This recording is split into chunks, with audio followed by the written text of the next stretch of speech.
We're in the kitchen with Chef Jet Tila because he's making a delicious fish sandwich because Marky loves sandwiches. And he's going to give us tips on how to pick the freshest fish in the store, right? Yeah, that's exactly right. So, and it shouldn't be fishy, right, Chef Tila? Yeah, really great fish should never be fishy. First of all, right? Which means what? Just really? shouldn't smell like fish. All that means is this, right? You want the freshest piece of fish when you go to the store. Okay. All right, so here are some really great tips. But remember, this great fish should never be fishy. May I just We're good. No. Okay? Trained professional. Trained professional. No.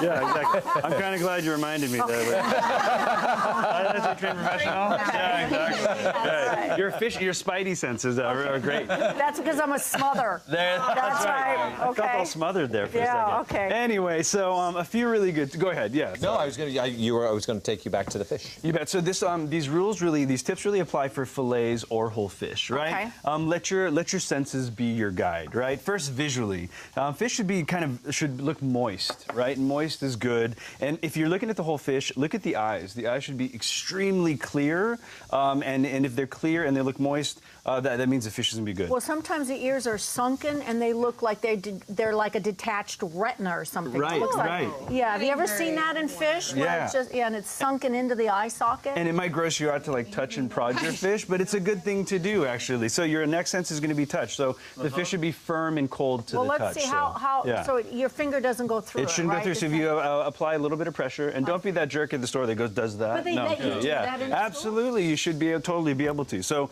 what I bring in the sandwiches, please. Yeah, ready to eat some. I know it's hard touching mine because it's always in a can, and I can never get my finger through the sandwich form, ready to eat, right? All right. So we're gonna make. So it's Lent. Okay. Right. Yes, so people are always running out of ways to eat fish. We're gonna do. So this is black bass and this is sturgeon. So I'm gonna get the sturgeon on the grill and we'll talk more about fish. So what I'm doing here again, our friends at Passmore Ranch have given us clean farm fish. So the way to get fish ready for the stove is pre-oil it. A little bit of oil. You want to help out there? You want to do pepper and I'll do that? May I ask you, Chef, a lot of people are a little nervous about farm-raised fish, as opposed to like fish, fish from the ocean. Yeah, everyone always says wild, but actually, you know what? There are farms out there like Passmore that are farming correctly. So not too much environmental impact, and also these are the cleanest fish you're going to get. They live better than we do. So this is the way to go. So not all farm fish is bad fish. Okay. I mean that's what you remember, right? That. Absolutely. So what we're going to do is,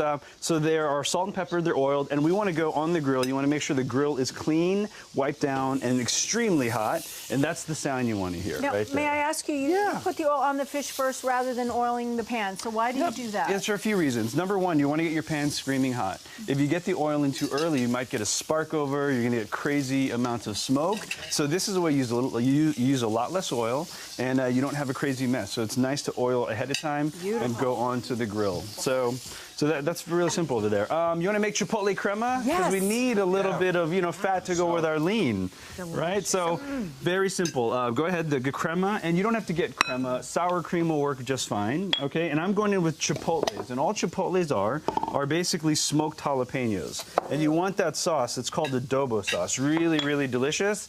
We're going to do a little. You want to do a little cilantro there? The limes. Oh, should I do a little or a lot? Oh, Chef? do a lot. I like a lot personally. Okay. And we're going to do the zest and the juice of one lime. So you want to do that? Okay. And you zest. I'll zest. And I'll cut a lime and get ready for you there. The lime flavor is so yummy. Isn't that nice? Yeah. It's really, really nice. In the little shot glass there? Yeah. Oh, there you go. Look at that. Yeah. Kim. Boom. Look at that. All right. Look at that. Perfect. So Chipotle crema is done, and if you want really spicy, add a lot of that Chipotle if you want to.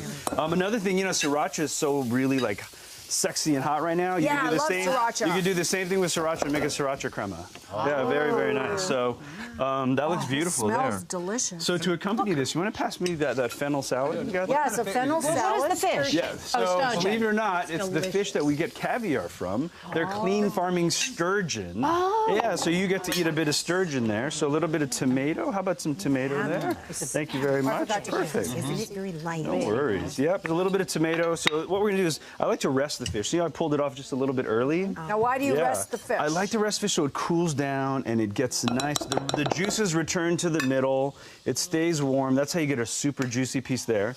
And then, again, I really like, this is the healthy aspect. So I'm doing a little fennel, red onion, and an arugula salad there. You like that? If I spend money on a good piece of fish, I don't know how to cook it right. I'll overdo it. Is there a tip on how to you flip it? Because Christina's not always around my house to tell me not to flip it. Seems like it. Just remember this. The rule of thumb for cooking all fish is 5 minutes per inch of thickness. Right? On top of that, I'll give you a restaurant tip. You only have one presentation side on your fish. So you can cook it 70-30. You can cook it, it doesn't have to be 50-50 because this is what you want right here. Watch this. That beautiful score mark right there. Yeah. So if it takes a few minutes to get there. Total. I'm sorry? 5 minutes total. Total per inch of thickness. Exactly. So that could be, 3 on one, 2 on the other. So that's the way to go. Really yummy. I like to cook a little pink in the middle. Yeah. Very absolutely.